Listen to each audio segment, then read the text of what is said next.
Welcome sa Tagalog Horoscope, ang iyong gabay sa pang-araw-araw na buhay. Hatid namin ang pinakadetalyadong horoscope na magsisilbing gabay mo sa pera, trabaho, pag-ibig, kalusugan, at swerte. Naway magtagumpay sa buhay ang lahat ng ating tagapakinig at subscribers sa buong mundo. Maraming salamat sa pag-subscribe at tanggapin ang siksik, liglig, at umaapaw na biyayang hatid ng Tagalog Horoscope. Ito ang iyong pang-araw-araw na horoscope para sa Leo para sa Marso 5, 2025. Sa araw na ito, habang naliligo ka sa mainit na liwanag ng araw, hayaan mong ang iyong katatagan at determinasyon ang maging gabay mo. Ang iyong likas na tapang at katapatan ay nagliliwanag ng matindi, na parang isang nagniningning na bituin sa kalangitan. Handa kang ipakita sa mundo kung sino ka talaga, nang walang pag-aalinlangan o pagtatago. Ito ay isang araw ng malalim na pagninilay at pagtanggap sa iyong sarili, kabilang ang lahat ng iyong lakas at kahinaan. Ang iyong pagiging tunay ay isang biyaya hindi lamang para sa iyo, kundi para rin sa mga taong nakapaligid sa iyo. Sa pamamagitan ng pagiging totoo sa iyong sarili, mas lalo mong mahihikayat ang iba na gawin din ito. Sa paglalakbay mo sa araw na ito, pag-isipan kung paano nakakaapekto ang iyong pagiging sensitibo sa iyong mga desisyon at pananaw. Ang pakiramdam ng pagiging marupok ay hindi isang kahinaan, kundi isang paalala na ikaw ay isang buhay na nilalang na may damdamin at pangarap. Tulad ng isang banayad na simoy ng hangin na maaaring magbago ng direksyon ng iyong landas, ang iyong emosyon ay maaaring maging gabay mo patungo sa mas makabuluhang mga karanasan. Sa halip na labanan ito, yakapin mo ang iyong pagiging emosyonal, sapagkat dito nagmumula ang iyong tunay na lakas. Dahil ang buwan ay nasa ilalim ng tanda ng Gemini, maaari mong maramdaman ang isang malakas na paghila patungo sa pakikipag-ugnayan at koneksyon sa iba. Ang enerhiya ng araw na ito ay nagbibigay ng mas malaking pagkakataon upang palawakin ang iyong social circle at palalimin ang iyong relasyon sa iba.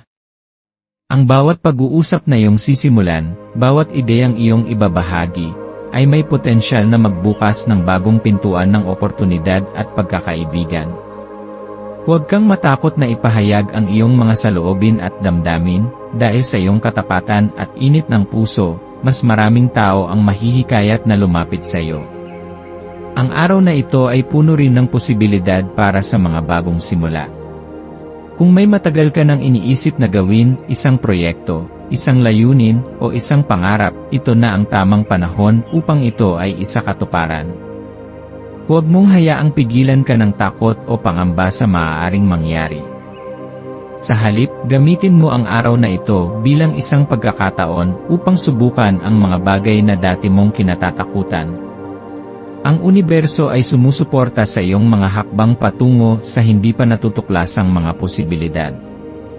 Habang pinagninilayan mo ang posibilidad ng pagkuha ng mga panganib, tandaan na ang mundo ay puno ng mahika na naghihintay lamang na iyong tuklasin.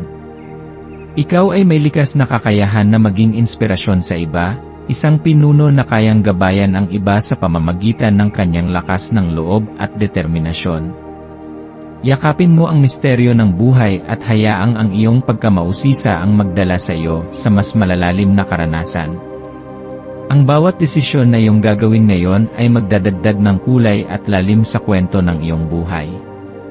Ang iyong maswerteng kulay sa araw na ito ay ginto, isang kulay na sumisimbolo ng tagumpay, kumpiyansa, at kasaganaan. Ang pagsusuot ng kulay na ito o ang pagdadala ng kahit anong bagay na may gintong kulay ay maaaring makatulong sa pagpapalakas ng iyong enerhiya at kumpiyansa sa sarili. Ang iyong maswerteng numero ay 8, 11, at 22, mga numerong nagdadala ng kapangyarihan, balanse, at magandang kapalaran. Ang maswerteng gawain para sa iyo ngayon ay ang pagpapalakas ng iyong sarili at ng iba sa pamamagitan ng positibong pananalita at pagkilos. Maaari kang magbigay ng papuri sa isang kaibigan, tumulong sa isang nangangailangan, o simpleng magbigay ng inspirasyon sa pamamagitan ng iyong kwento. Ang iyong impluwensya sa iba ay mas malakas kaysa sa iyong iniisip, kaya gamitin ito upang magdala ng liwanag sa mundo. Sa pagtatapos ng araw, maglaan ng oras upang pasalamatan ang iyong sarili sa lahat ng iyong nagawa, kahit gaano man kaliit o kalaki. Ang bawat hakbang na iyong tinatahak ay isang patunay ng iyong lakas at dedikasyon. Ang buhay ay isang patuloy na paglalakbay, puno ng mga pagsubok at tagumpay, at ikaw ay nasa tamang landas patungo sa mas mataas na antas ng iyong sarili. Huminga ng malalim, yakapin ang mga aral ng araw na ito, at maging handa sa mas maraming biyaya at oportunidad na darating sa iyong buhay.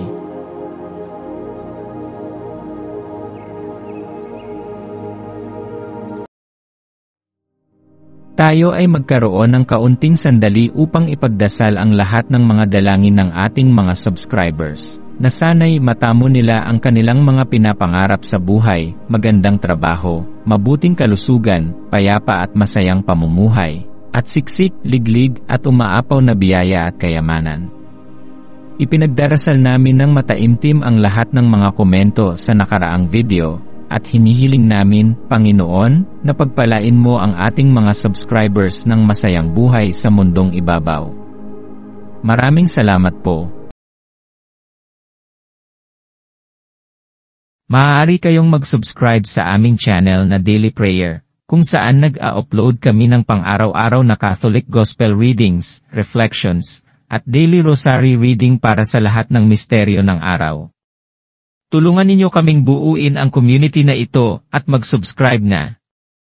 Ang link ay nasa description box. Maraming salamat sa panonood ng iyong horoscope ngayon araw.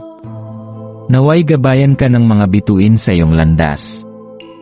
Huwag kalimutang mag-like, share, at subscribe para sa iba pang cosmic na kaalaman. Hanggang sa muli, manatiling konektado sa universo,